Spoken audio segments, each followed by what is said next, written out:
દાખલા નંબર 46 આવી ગયા છે. એમ કે છે કે નાઇટ્રોજનનો લેઝર છે એમાંથી જે તરંગ લંબાઈ એક વિકિરણ નીકળે છે એની તરંગ લંબાઈ આપી છે 337.1 નેનોમીટર તરંગ લંબાઈ વિકિરણ ઉત્પન્ન કરે છે. જો ઉત્સર્જિત થયેલા પ્રોટોનની સંખ્યા આપી દીધી છે આપણને 5.6 ગુણ્યા 10⁻²00 હોય તો લેઝરની કુલ શક્તિ ગણો. વિદ્યાર્થી મિત્રો આપણને સંખ્યા આપી દીધી છે ફોટોન. આ જોઈ શકો છો કે ફોટોનની સંખ્યા એટલે કે જે કણો ઉત્પન્ન થાય છે એ કણોની આપણને સંખ્યા આપી દીધી છે. તો આ સંખ્યાને એની શક્તિ વડે આપણે ગુણી નાખશું તો આપણને કુલ લેઝરની શક્તિ મળી જશે. એક ફોટોનની શક્તિને આપણે એની સંખ્યા વડે ગુણી નાખીએ એટલે આપણને કુલ શક્તિ મળી જશે. સર શું કહેવા માંગો છો? તો જરા ધ્યાનથી અહીંયા જોઈશો. સૌપ્રથમ વિદ્યાર્થી મિત્રો આપણને જે વસ્તુ આપી છે એ આપણે અહીંયા લખી નાખશું.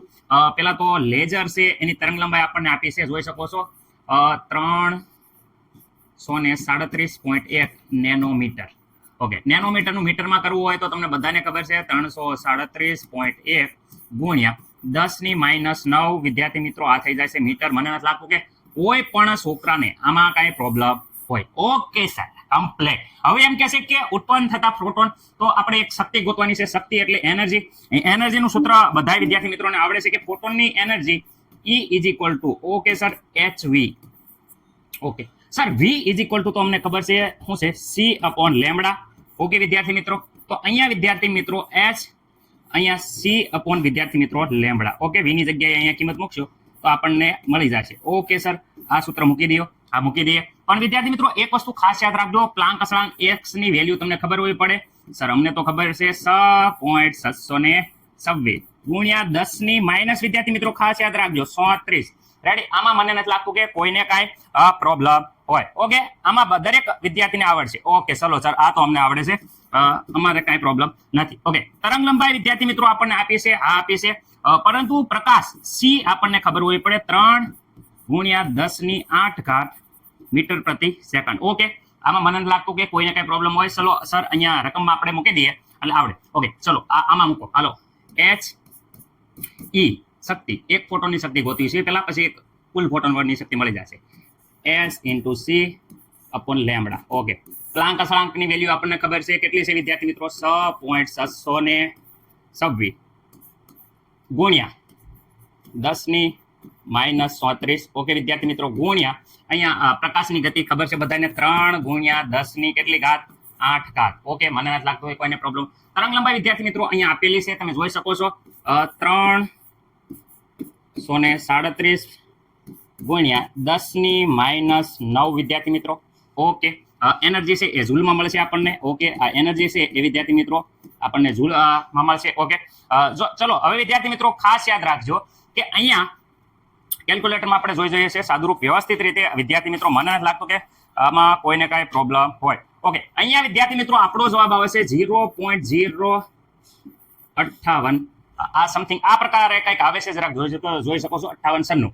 ઓકે, અને 10⁻ની વાત કરીએ. ઓકે, -34, અહીંયા ધ્યાન રાખજો, -34 છે વિદ્યાર્થી મિત્રો. આ માઇનસ ઉપર જશે, પ્લસ થઈ જશે, તો અહીંયા વિદ્યાર્થી મિત્રો 8 9 17 થઈ જશે. ઓકે, આ 17 પ્લસ આ જોઈ શકો છો, તો અહીંયા વિદ્યાર્થી મિત્રો -17 ઘાત વધશે. કેટલી ઘાત છે? 34 માં 17 જશે તો વિદ્યાર્થી મિત્રો 17 વધશે, તો 10 ની વિદ્યાર્થી મિત્રો -17 ઘાત વધે છે. ઓકે સર, પરંતુ અહીંયા પોઈન્ટમાં થોડું વ્યવસ્થિત કરીએ તો આને લખી શકીએ 1 2 પોઈન્ટ. ઓકે, અહીંયા એક આંકડો વધારે દઈશું તો અહીંયા 5 પોઈન્ટ વિદ્યાર્થી મિત્રો 9 કરી દઈશું. ઓકે, અને અહીંયા આપણે 17 માં 1 અને 2 ઘાત ઉમેરી દઈશું તો 17 18 અને 1 વિદ્યાર્થી મિત્રો 19, 2 ઘાત વધારી દીધી. આ આપણને આટલા મળી ગયા છે જૂલ. ઓકે, એનર્જી વિદ્યાર્થી મિત્રો આટલા આપણને શું મળી ગયા છે? જૂલ. ઓકે, તો વિદ્યાર્થી મિત્રો આ આપણને કુલ શક્તિ આપણે ગોતવાની છે. તો વિદ્યાર્થી મિત્રો આ એક ફોટોનની શક્તિ થઈ ગઈ. કુલ લેઝરની શક્તિ ગોતવી હોય તો વિદ્યાર્થી મિત્રો આપણે લેઝરની શક્તિ એટલે કે એનર્જી, તો એનર્જી ઇઝ ઇક્વલ ટુ હું કહી દઉં છું કે અહીંયા જો એક ફોટોનની ઉર્જા E. ઓકે સર, એક ફોટોની ઉર્જા ઇન્ટુ વિદ્યાર્થી મિત્રો કુલ ફોટોનની સંખ્યા કરો. ઓકે સર, જે આપેલી વેલ્યુ લખી નાખે છે અહીંયા વિદ્યાર્થી મિત્રો આપ્યું છે 5.9 ગુણ્યા 10 વિદ્યાર્થી મિત્રો -19 ઘાત. ઓકે, આ થઈ ગયા જૂલ. ઓકે, કુલ સંખ્યા અહીંયા નંબર ઓફ સંખ્યા આપી છે, તમે જોઈ શકો છો 56 પોઈન્ટ વિદ્યાર્થી મિત્રો આપી છે 24. ઓકે, આ થઈ ગયા છે 56.24. ઓકે વિદ્યાર્થી મિત્રો અહીંયા આપણે વ્યવસ્થિત રીતે તમે ગુણાકાર કરશો, જરા કેલ્ક્યુલેટરમાં વ્યવસ્થિત રીતે તમે જો તો વિદ્યાર્થી મિત્રો આનો જવાબ આપણે આવે છે 33. જોઈ શકો છો તમે જવાબ 33.04 જવાબ આવે છે આનો વિદ્યાર્થી મિત્રો 33.04. જરાક જોઈ લેજો, હું અહીંયા ટેક્સ્ટ બુકમાં અને આ જોઈ શકું છું, એટલે કહેવાય કે આટલો લખ્યો છે મેં. તમારી રીતે તો પણ એકવાર ટેલી કરી લેજો, કારણ કે મનુષ્ય માત્ર ભૂલને પાત્ર, ક્યારેક ભૂલ થઈ જાય તો હું મારી ભૂલને માન્ય રાખું છું. તમે એકવાર જોઈ લેજો, ટેલી કરી નાખજો. ઓકે, અહીંયા 10 ની 19 છે અને અહીંયા વિદ્યાર્થી મિત્રો 24 છે. તો વિદ્યાર્થી મિત્રો તમને ખબર છે કે અહીંયા 24 માંથી 19 જશે તો વિદ્યાર્થી મિત્રો અહીંયા 10 ની કેટલી ઘાત વધશે? 5 ઘાત વધશે. ઓકે, મને નથી લાગતું કે કોઈને કઈ પ્રોબ્લેમ હોય. ઓકે, અહીંયા વિદ્યાર્થી મિત્રો આ આવી જાય છે જૂલ પ્રતિ સેકન્ડ. ઓકે વિદ્યાર્થી મિત્રો આ આપણને કુલ ઉત્પન્ન થતી જે ઉર્જા છે એ આપેલી છે. ઓકે, હવે અહીંયા વિદ્યાર્થી મિત્રો આપણે એક પોઈન્ટ આપણે આગળ કરી નાખીએ તો 3.3 ઓકે ગુણ્યા 10 ની વિદ્યાર્થી મિત્રો 6.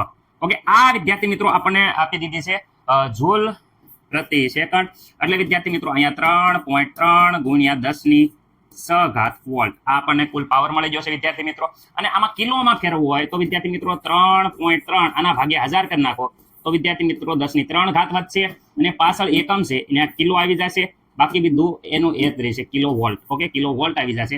તો તમારે આપણા ટેક્સ્ટ બુકમાં હું તમને કહી શકું છું, આપણે ટેક્સ્ટ બુકની વાત કરીએ તો આપણા ટેક્સ્ટ બુકમાં વિદ્યાર્થી મિત્રો આ પ્રમાણે જવાબ આપેલો છે. તો આપણે આ જવાબ વિદ્યાર્થી મિત્રો ડાયરેક્ટ છે એ માન્ય રાખશું કિલોવોટમાં, કે ગમે એ રીતે કહે તો તમને આવડવું પડે. મને રાખતું હોય પણ વિદ્યાર્થી મિત્રોને કોઈ પ્રોબ્લેમ હોય. ઓકે રેડી, ચાલો એકદમ ટન ટનાટન દાખલો કમ્પ્લીટ થઈ ગયો છે, બધાને આવડી ગયો છે.